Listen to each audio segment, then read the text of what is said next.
अस्सलाम वालेकुम यूट्यूब दोस्तों में तव्हां ख़ैर सां हूंदा ऐं जुम्मन चिनी दोस्तों अॼु ही किताबु आहे अली बाबा जूं कहाणियूं जेके सो अली बाबा आहे कुल कहाणियूं जो मजमू आहे जेको आहे सो सिंध आर्काइव खाते छपिरायो आहे। किताबु ॾाढो ज़बरदस्त आहे। अगरि तव्हांखे मिली थो वञे जो बैक टाइटल जेको आहे सो जामी चांजे साहब लिखियो आहे ऐं हिन किताब खे जेको सहेड़ियो आहे असांजे इसाक़ समय जे हिसाब हिन खे सहेड़ियो आहे।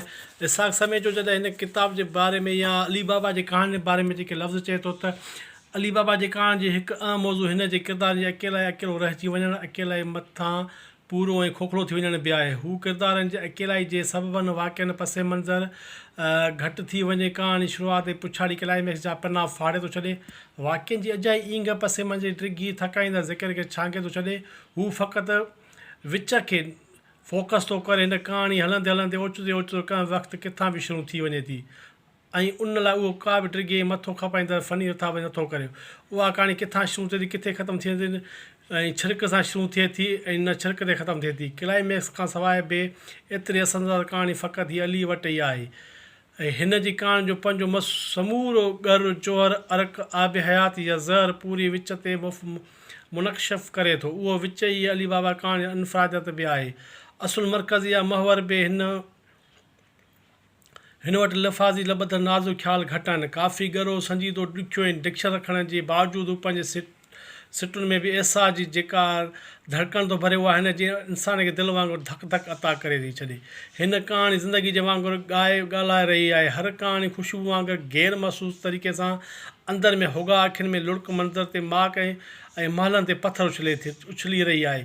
ख़ासि तौर ते छॾींदड़ किरदारनि जी बेतरफ़ ज़िंदान घटनि टोटनि वार्निंग फीलिंग खे बि जंहिं दर्जे ते अली छुए थो ॼाणे इदराक एहसास उहो दर्जो इरफ़ान घटि न आहे।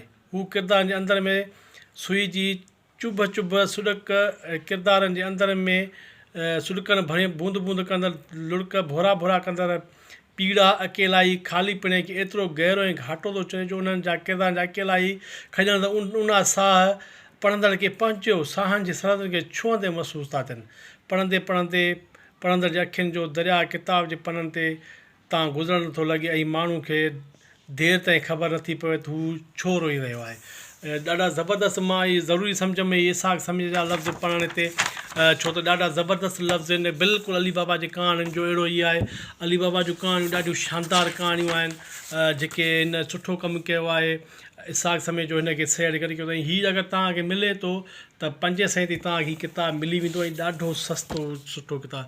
दोस्तो हीअ हिकिड़ो हुन पहिरियों कहाणी जो मजमू आहे जंहिंमें ख़ासि जेका कहाणी आहे कारूंजा जो क़ैदी ज़बरदस्त कहाणी ॿियूं बि ज़बरदस्त कहाणियूं आहिनि पर कारूंजा जो क़ैदी तव्हांखे वॾो मुतासिर कंदो। ॾाढो ज़बरदस्त ही धरती धिकाणा जेको मजमू हो जेको अगस्त 1983 छपियो हिन में मुकमल आहे।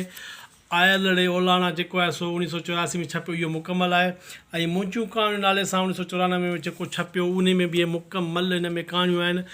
जॾहिं त जनम भूमि शमशान भूमि 2017 में छपियो उहो बि हिन में मुकमल जेको आहे सो किताबु शामिलु आहे।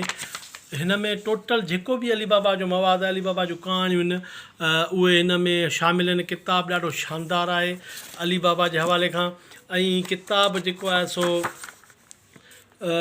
माना लॻभॻि 500 सुफ़हनि जो मुश्तमिल किताबु आहे ऐं तव्हांखे 500 में मिली वञे त 500 में मिलंदो न त हिन महिल किताबु महांगो मिलंदो तमामु महांगो मिलंदो थी सघे त माना तव्हांखे 800,000 ते पए। हीअ जेको अली बाबा जो नालो तारीफ़ आहे तव्हांखे मां ॾेखारींदो हलां त अली बाबा नालो अली मोहम्मद रिंद अदबी नालो अली बाबा वालिद मोहम्मद रमज़ान रिंद बलोच ऐं वालिदा नालो अमा छुटण पैदाइश नांगोल आहिनि कोटली 1945 8 अगस्त 2016 कराची में फ़ौत थियो।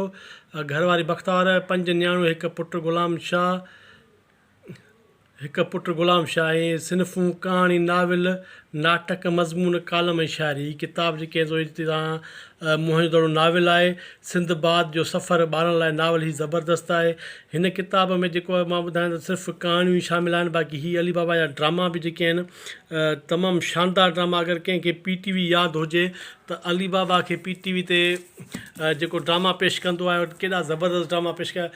दोस्तो अली बाबा वॾो नालो सिंधी अदब जो वॾो नाव हिन जो किताबु ॾाढो ज़बरदस्त किताबु ॾाढो शानदार हिन जूं कहाणियूं जेको हिकु दफ़ो तव्हां पढ़ंदव तव्हांखे थोरो ॾुखियो आहे, थी सघे था कि डिक्शनरी जी ज़रूरत बि पए। अगरि पुराणा पढ़ंदड़ आहियो त को मसइलो कोन्हे, अली बाबा खे पढ़ंदड़ आहियो त बि तव्हांखे माना का परेशानी न थींदी।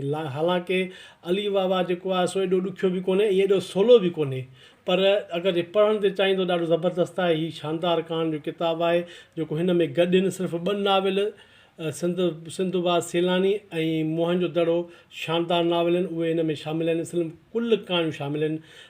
उमेदु त वीडियो तव्हांखे पसंदि आई हूंदी, पसंदि आई त लाइक कमेंट कंदा, तव्हांजी वॾी महिरबानी। वीडियो वॾी थी वई आहे, सिर्फ़ु एतिरो ई चवंदुसि। तव्हांजी थैंक्यू दोस्तो।